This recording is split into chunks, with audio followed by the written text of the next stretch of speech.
కడప జిల్లా భారతీయ జనతా పార్టీలో చేరికల వ్యవహారం ఇప్పుడు బాగా చర్చనీయాంశమైనటువంటి పరిస్థితి కనిపిస్తోంది.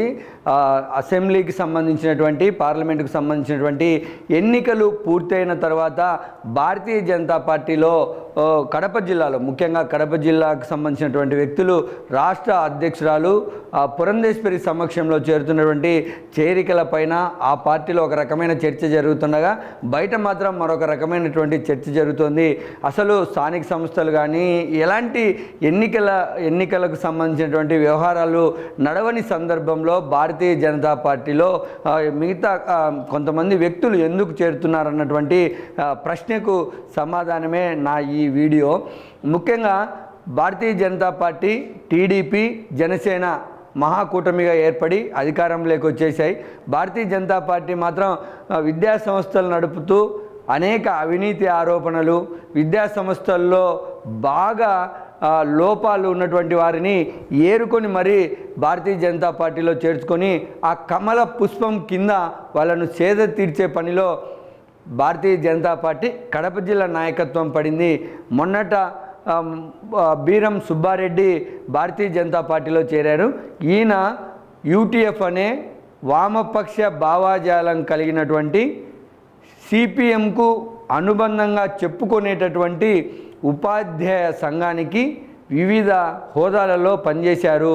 కమ్యూనిస్టు పార్టీ మద్దతుతో యూటీఎఫ్ అభ్యర్థిగా శాసన మండలికి కూడా పోటీ చేసి ఓడిపోయారు.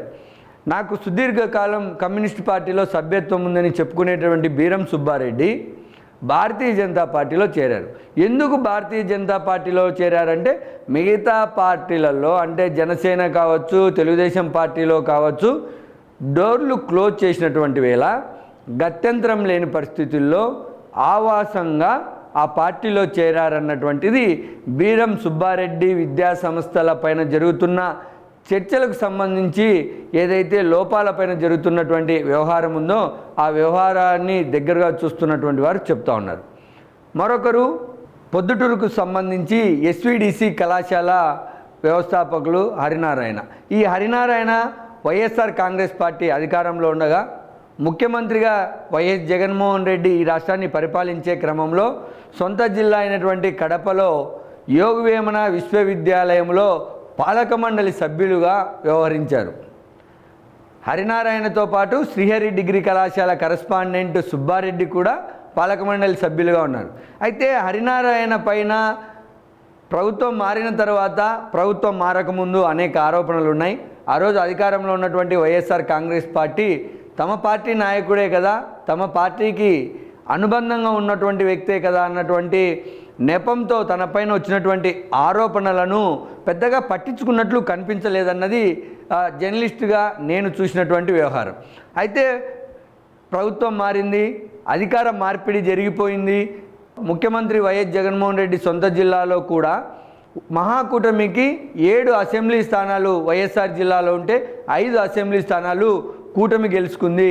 అందులో హరినారాయణ ఉంటున్నటువంటి పొద్దుటూరు కూడా తెలుగుదేశం పార్టీ విజయం సాధించింది. దీంతో మరొకసారి హరినారాయణ పైన ఉన్నటువంటి ఆరోపణలన్నీ తెరపైకి రావడం, హరినారాయణ కళాశాల గుర్తింపుకు సంబంధించినటువంటి అఫిలియేషన్ వ్యవహారమే ఇవ్వడానికి వీల్లేదు, దానికి సంబంధించినటువంటి నిబంధనలు లేవు అన్నటువంటి చర్చ జరుగుతున్నటువంటి వేళ హరినారాయణ రాత్రికి రాత్రే విజయవాడ వెళ్ళడం, రాష్ట్ర అధ్యక్షులారు పురంధేశ్వరి సమక్షంలో కడప జిల్లా అధ్యక్షుడు వంగల శశిభూషణ్ రెడ్డి సారథ్యంలో ప్రముఖ విద్యా సంస్థలు, పులివెందులకు చెందినటువంటి విద్యాధరి పాఠశాల యాజమాని, భారతీయ జనతా పార్టీ సాంస్కృతిక విభాగం రాష్ట్ర కన్వీనర్గా ఉన్నటువంటి భానుప్రకాష్ పక్కన పెట్టుకొని భారతీయ జనతా పార్టీలో వీళ్ళిద్దరు చేరారు. అయితే నాకు ఇక్కడ ఒక చిన్న అనుమానం కలుగుతూ ఉంది. విద్యా సంస్థలలో చిన్న ఇసుక రేణువంత మలినం కూడా అంటని వ్యక్తి భానుప్రకాష్. విద్యా వ్యవస్థలో ఇలాంటి వ్యక్తి ఉంటే భారతీయ విద్యారంగమే మారిపోతుంది అని ఒక రోల్ మోడల్గా చెప్పుకున్నటువంటి వ్యక్తి భానుప్రకాష్. భారతీయ జనతా పార్టీలో ఆయన చేరిన తర్వాత ఆయన సాంస్కృతిక విభాగం రాష్ట్ర కన్వీనర్గా పనిచేస్తున్నటువంటి దశలో కూడా ఏ రోజు రాజకీయ పార్టీ నాయకుడుగా ఉండి ఎలాంటి మలినాలు కూడా అంటించుకున్నటువంటి వ్యక్తి భానుప్రకాష్. అటు విద్యా వ్యవస్థలోనూ ఇటు రాజకీయ వ్యవస్థలోనూ క్లీన్ ఇమేజ్ని కాపాడుకుంటూ వస్తున్నటువంటి భానుప్రకాష్ ఈ మలినాలు అంటినటువంటి వ్యక్తులను ఎందుకు దగ్గరుండి భారతీయ జనతా పార్టీలో చేర్చారు అన్నటువంటి ప్రశ్నకు ఎంత ఆలోచన చేసినా, ఎంతమందితో చర్చించినా, ఎంత కులంకుశంగా వాటిపైన మాట్లాడుకున్నా సమాధానం అయితే దొరకడం లేదు. వాళ్ళేమో ఆరోపణలు వచ్చాయి, భారతీయ జనతా పార్టీలో చేరిపోయారు, అయిపోయింది. మరి ఇప్పటికైనా తమను భారతీయ జనతా పార్టీలో చేర్పించినటువంటి భానుప్రకాష్ను ఆదర్శంగా తీసుకొని తమకు అంటినటువంటి ఆరోపణలు ఎదుర్కొంటున్నటువంటి ఈ ఇద్దరు విద్యా సంస్థల యాజమాన్యాలు ఇప్పటికైనా వాళ్ళపైన ఉన్నటువంటి ఆరోపణలను క్లియర్ చేసుకొని భానుప్రకాష్ లాగా క్లీన్ ఇమేజ్తో, క్లీన్ క్యారెక్టర్తో విద్యా సంస్థలను నడుపుకుంటూ రాజకీయాలలో ఉంటే ఎవరికి అభ్యంతరం లేకపోగా భారతీయ జనతా పార్టీకి కూడా విశేషంగా పేరు వస్తుంది. మలినాలు కూడా వచ్చి భారతీయ జనతా పార్టీలో దూకితే అవి తేటతెల్లమవుతాయి.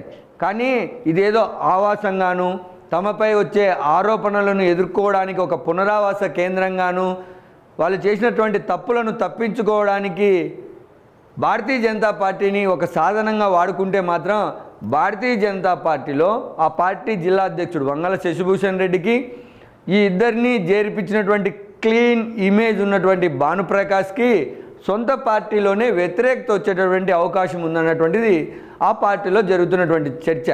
మరి వీళ్ళిద్దరూ భానుప్రకాష్ లాగా మారుతారా, భానుప్రకాశే వీళ్ళిద్దరిలాగా మారుతాడా అన్నటువంటిది మాత్రం భారతీయ జనతా పార్టీలో జరుగుతున్నటువంటి చర్చకు సమాధానం దొరకాలంటే మాత్రం కొంతకాలం వీళ్ళ యొక్క వ్యవహారాలు ముందుకెళ్తే వాళ్ళు అప్పుడు జరిగేటటువంటి పరిస్థితులను బట్టి మనం ఒక అంచనాకు రావచ్చు అన్నటువంటిది కేటీవీ అభిప్రాయం.